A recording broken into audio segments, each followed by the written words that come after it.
Para campers kembali melanjutkan perjalanan untuk mencari bantuan. Kenji menunjuk Darius untuk menjadi pemimpin mereka. Kemudian, Darius mengajak mereka menuju ke kandang Carnotaurus. Tapi begitu sampai, ternyata pagarnya udah hancur. Akhirnya, Darius memutuskan untuk pergi ke pusat pengunjung dan berharap masih ada orang di sana. Di tempat lain, Dev dan Roxy sedang kesal menunggu atasan mereka yang gak datang-datang. Roxy curiga kalau ada sesuatu yang gak beres. Dan bener aja, saat Roxy membuka lemari yang ada di ruangan itu, terdengar jeritan di HT bahwa telah terjadi kekacauan di taman. Kembali ke Darius dan kawan-kawan, mereka menemukan sebuah gyrosphere yang hancur dan juga seekor Ankylosaurus yang mati mengenaskan. Tak lama kemudian, mereka dikejutkan oleh seekor Ankylosaurus kecil. Ternyata itu adalah Bumpy, hewan kesayangan si Ben. Kemudian, Darius mengubah rencananya. Mereka memutuskan untuk pergi ke laboratorium genetika. Namun si Ben gak tega kalau harus berpisah lagi dengan si Bumpy. Ben minta sama teman-temannya agar si Bumpy ikut dengan mereka. Tapi yang lain pada nggak setuju, karena si Bumpy bakal memperlambat mereka. Si Ben gak peduli, dia tetap maksa si Bumpy ikut. Hingga akhirnya mereka menemukan sebuah mobil kosong. Di dalam mobil itu, mereka menemukan HP dan tablet yang bisa melacak keberadaan para dinosaurus. Tiba-tiba terdengar suara Indominus Rex.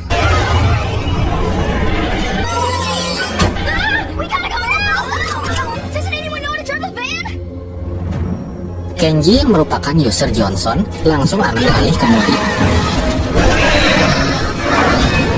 Kemudian mereka pun dikejar-kejar oleh si Indominus Rex.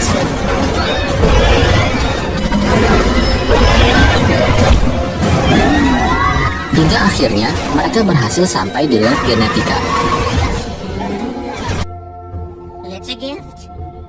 Saat mereka masuk ke dalam, mereka bertemu dengan seorang ilmuwan yang bernama Eddie yang lagi ngerayain ulang tahun sendirian di dalam lab.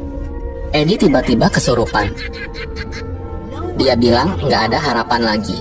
Para dinosaurus terlepas dari kandangnya, dan juga semua alat komunikasi nggak bisa digunakan. Itu semua gara-gara ulah Dr. Wu yang menjadi serakah. Ketika si Eddie tahu kalau para campers datang menggunakan mobil, dia pun langsung berlari keluar, bermaksud pergi dari tempat itu. Yasmina yang merupakan atlet panjat pinang lalu berusaha mengejar Eddie dengan spell sprint. Tiba-tiba Indominus Rex muncul dan menyerang mobil yang dikendarai Eddie. Akhirnya Eddie pun tewas diceplok Indominus Rex. Para campers yang ketakutan lalu berusaha sembunyi.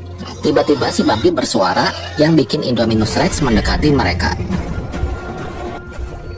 Sambil main kucing-kucingan, mereka berusaha masuk ke dalam mobil van tadi.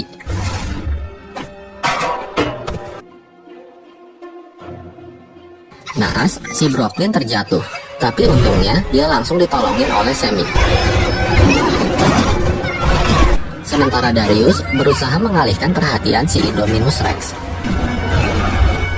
Kemudian, mereka berhasil masuk ke dalam mobil van, kecuali Darius yang masih dikejar-kejar Indominus Rex.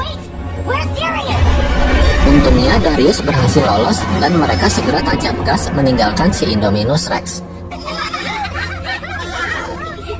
Di tengah jalan, Roxy berhasil menghubungi anak-anak. Darius dan yang lain lalu menjelaskan secara singkat apa yang baru aja terjadi, dan mereka sedang menuju ke taman utama. Karena jalanannya dari batu, akibatnya mereka terguncang, dan terungkaplah siapa yang mengambil HP si Brooklyn.